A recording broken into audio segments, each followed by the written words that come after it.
Kiss Sovereignty Hulet, Black Love Chapter and Mammalian. Two selected sits in the northwest corner of a town known to many still in the state of Louisiana. His lake, which has no name, is fed by many small streams filled with catfish, bass, perch, brim, and crayfish that many refer to as crawdads. In the southwestern corner of this lake lies 19 acres of land, and the land itself was filled with wildlife, where the locals refer to as goat-eaten. This land also yielded various herbs and species that grew wild. The scene surrounding this area was semi-quiet and relaxing. However, this lake, this land and this town, had been in this family for centuries and was marked off by a faint with signs that read, "No trespassing." He put these signs up for strangers, for the people in this community knew better. Weeping willows draped over the lake like an umbrella. A variety of pine, magnolia, and sycamore trees covered the land. A few hammocks were strategically placed, wherein one just lay down and sleep away their problems, for the smell of lemon balm, thyme, and lavender, which were planted for aromatherapy. This lake, this land, and this lady who owned the land stock for tool, was as healthy as a bull and had the strength of one. On its size he was the town's psychologist, counselor, herbalist, and healer. She was married for 50 years to her late husband, Joseph, whom many called Papa Joe. Their marriage was a blissful union, and also it is a valid symbol of what love and marriage looks like.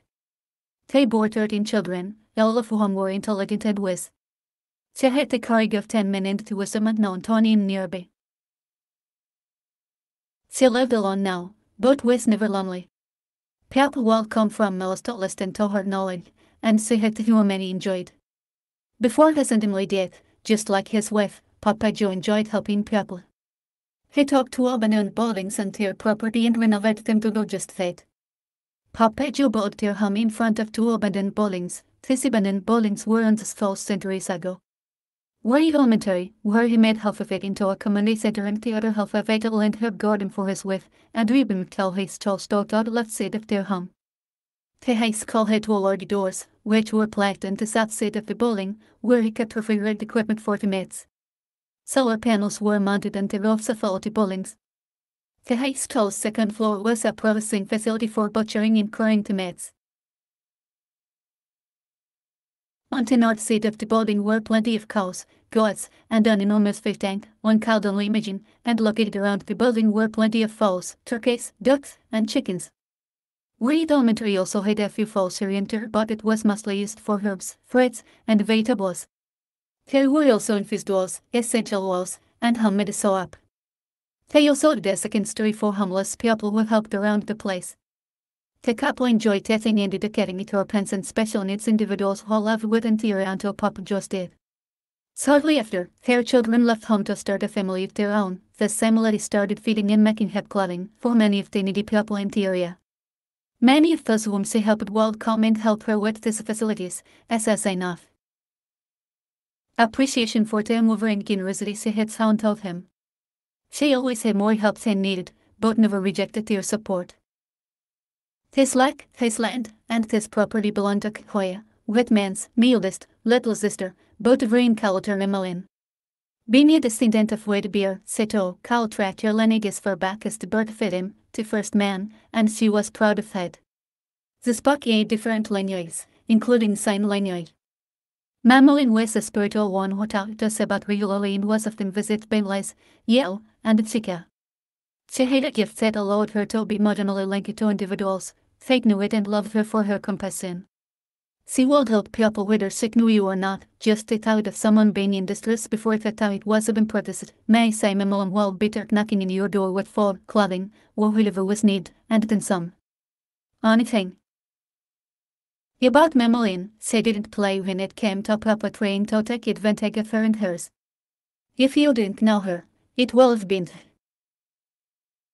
only way in wild dirt treats. She was not afraid of death, and knew martial art just as well as any man. She was a hilarious one and a woman who loved love. One homeless man living in her establishment was an old man named Val from Louisiana. He had been there for a few years after his wife died. It was said that they found him wandering towards in disbelief, confusion, and depression. Emmeline went looking for him one day and found him in a lake fully clothed, lambing and shouting at the fish. Valley. Valley. Shout Emmeline. Kakehoya? Said yeah. Vala replied. No, you'll fart. Ime Blackbird coming toward us now, Talon, weta doinentus pondacting like a fall, for. Climbing out of the pond as Memmelin reached out her hand, to help him, if you don't get close out of this water. Val, craned, locked up at Memmelin, may with you still come here in face, every so often. Memmelin looked at Valley, baby, your whip has been gone down here now. Val cried out lowly, how long will he feel this pain? Memmelin smiled, always. As long as you love her, that pain will never go away. Now, you'll get to snap out it, and gone on back home. Val shook his head, no, Kakoya, you can't never go back there. You can have that house, and do as you please with it, the kids are gone, and it's just me now.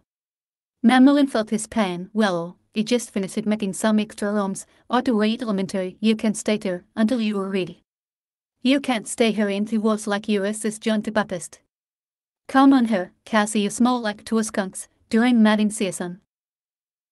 Val immediately moved into white elementary, taking Amita Clotis on his back and helping Memmelin around the place. He was a very hard worker, and son he knew everything that had to be done, like clockwork, and has worked there ever since. He took charge of the place whenever Memmelin had to travel. Vala, thought Memmelin. Yes, ma'am, said Val. Man, why did I tell you about you calling me ma'am? We're the same age, and you got me feeling like you met older than you, even thought you looked with me. Now, how many times have you asked you to call me Memmelin or Kakoya? Val said. Yes. Val carried himself, yes, Kakoya.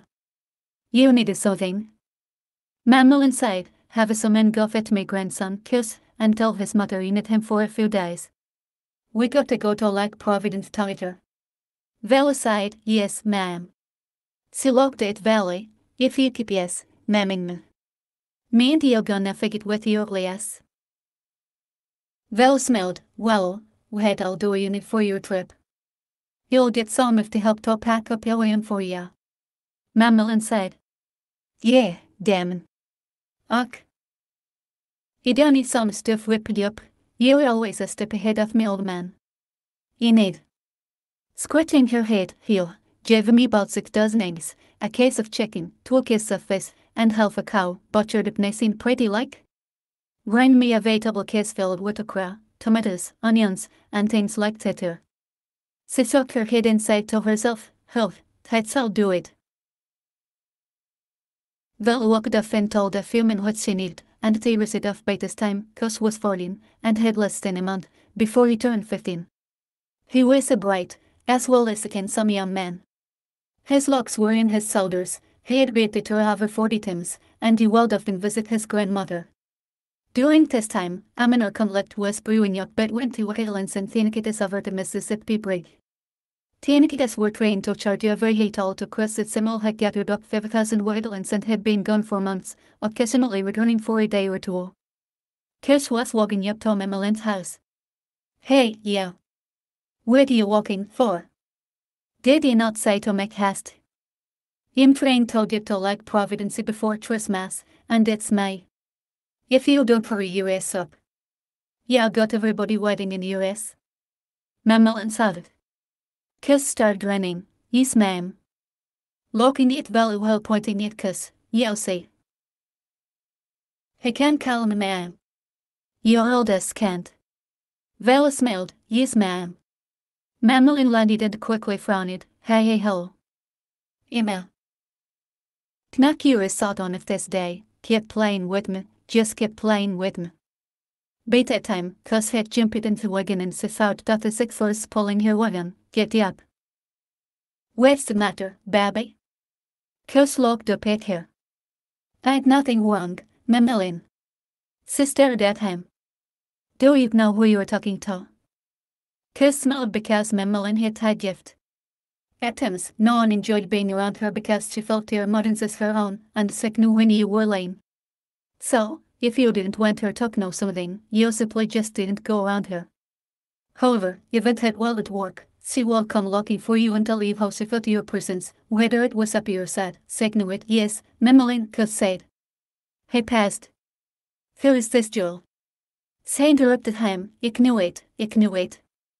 Embarrassed, he sighed, no, Memmeline, sie heter Movato province, cas your father gun during this Mississippi pretty conflict, and her mother he take care of her mother, cas her grandfather gone as well. Memmeline sighed, son, love is strange, yet a powerful thing. One of our ancestors was so much in love that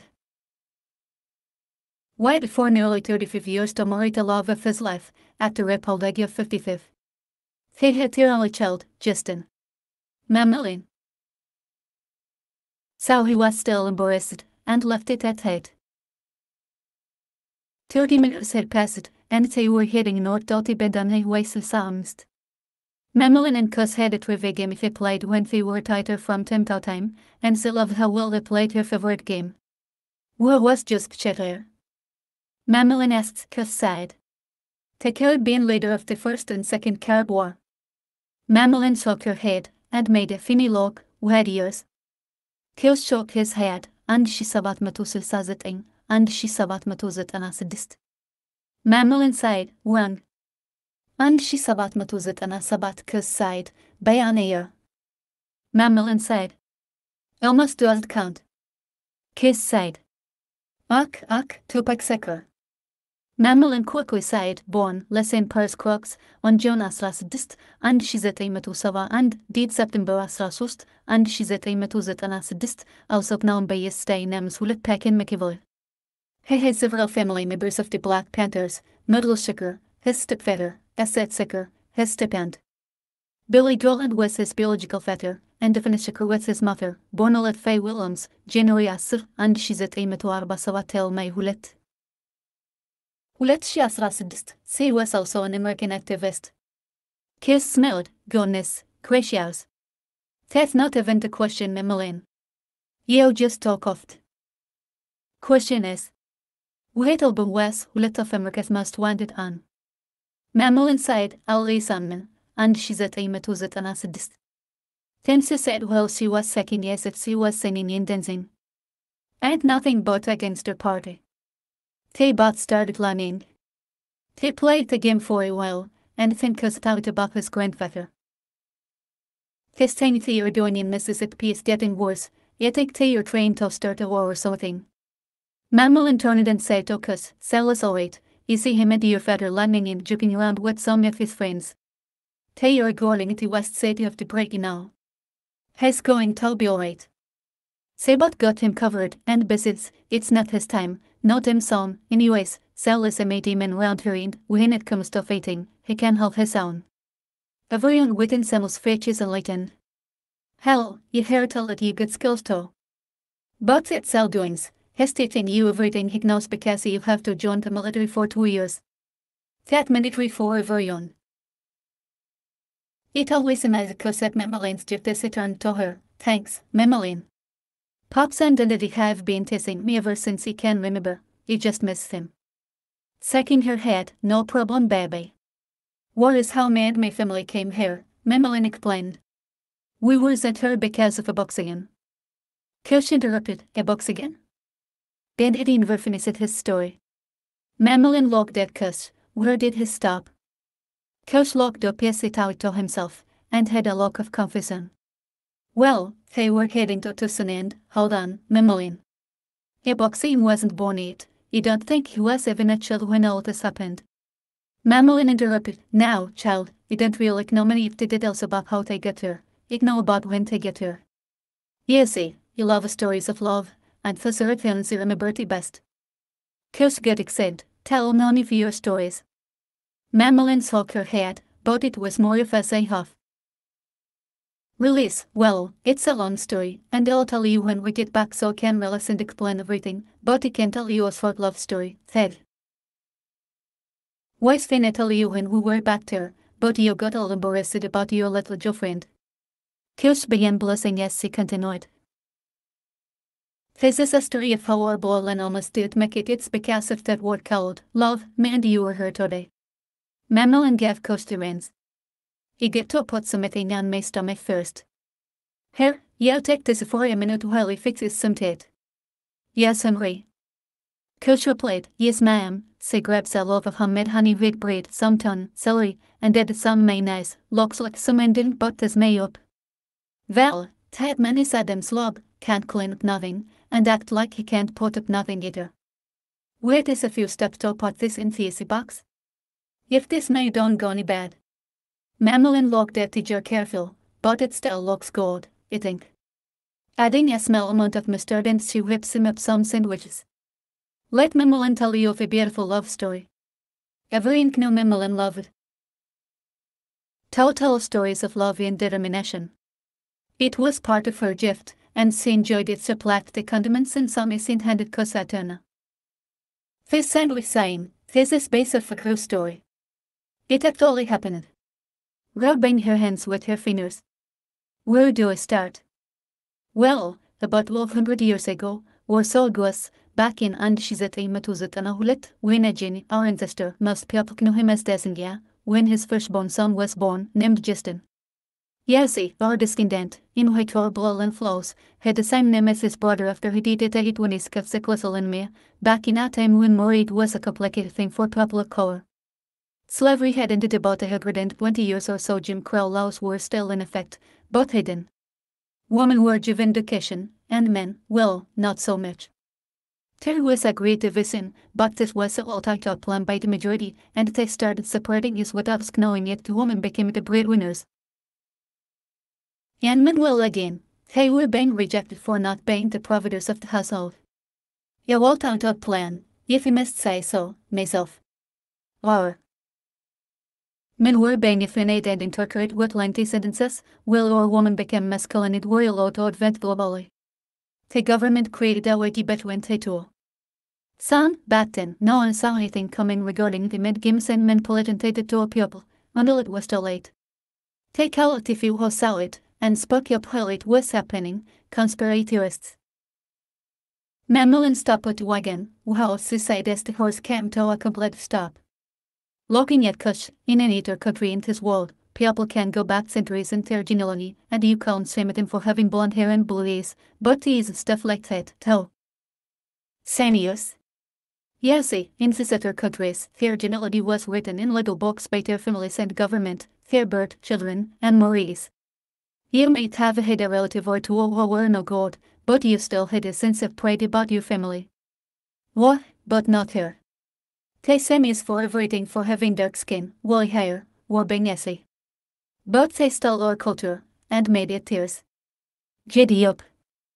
Mammalian shouted at the horses as she continued, but as he was saying before. Doesn't ya love doing this time frame? He had 2 girls and 2 boys, and both boys were named Justin. One boy by a woman who'd spaced him, cast on the deed, and by another on, his long lost love, Deku. However, you will get to its own. Now, our ancestor wasn't a bad guy. He had moved to Atlanta, Georgia, after serving in the military to pursue. Career as a songwriter. He, too, was a great poet as well. In his days, he paid you good money to write songs. She smelled, he called it. Poetry in motion. During that time, we had presidents, nationwide military units, and you had to payment and mortgages. Kish had a funny look in his face. Mammalian smelled, you'll explain it all later, but we had an entirely different world back then. Anyway, he experienced significant difficulties in life, as a matter of fact, because we do have some time, way in your destiny moved here. On may ask. Kish sighed, you didn't ask you that, Mammalian. Mammalian looked at Kish, by his, and let me tell you, my story. Way in your destiny moved here. On may ask. Mammalian looked over at Kish, his mouth as he continued, Sebat descended before joining the military. He lived in Sherport, Louisiana, because his mother worked as a civilian for the armed services. After he left the military, he returned, but nothing had changed with him, and the likes of it he was a part of a spiritual community dedicated to Sebat led by the great Prophet Saklamog. Kish smelled, why, you heard of her. Mammalian gave Kish a look again and he smelled again. He missed it, and loved it. Smell commodity with a clomilk when he returned, but things had gotten worse since he left. Many ኢትዮጵያ ፖለቲካዊ ወልስት into his many vigorous and termined after a hell with the postal but injustices against your people and the and to say the word outside of Lausina.